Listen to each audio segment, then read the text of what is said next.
Dans la première moitié du XVIe siècle, en 1539, les États de Languedoc montrent leur désarroi devant ce qu'ils appellent la grande dépopulation des bois. Si après un siècle et demi de déprise agricole consécutive à la baisse du nombre des hommes frappés par la peste et la guerre, la forêt avait peu à peu étendu son emprise sur des terres agricoles aux marges des territoires. La reprise économique de la fin du XVe siècle est telle que le surcroît de bois est vite décimé. Les bois commencent à se faire rares dès le début du XVIe siècle et les réserves seigneuriales se voient attaquées par les voleurs de bois en bandes organisées. C'est que la hausse des prix du bois est telle que la maraude peut rapporter gros. Opérant la nuit, protégés par des guetteurs armés, les bouscatiers interlopes coupent les bois, arrachent les souches, empêchant la repousse et dévastent des vallons entiers.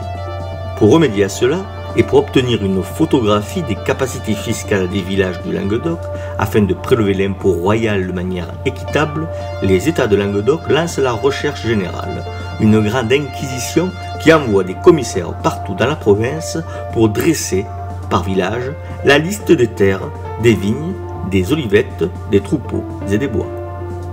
Les commissaires sont guidés par des villageois dans le terroir communal afin qu'ils puissent estimer l'étendue des richesses foncières.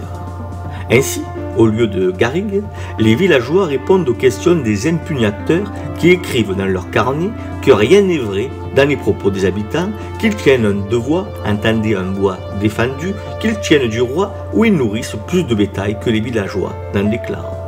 Ailleurs, on ne montrera pas des quartiers agricoles entiers, alléguant ici qu'ils relèvent du village voisin.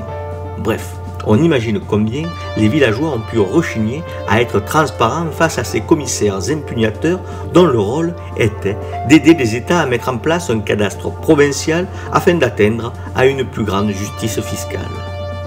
Car on le comprend bien, le village étant l'unité fiscale de base, si un village perd la moitié de sa population, celle restante verra sa charge multipliée par 2. Il fallait agir.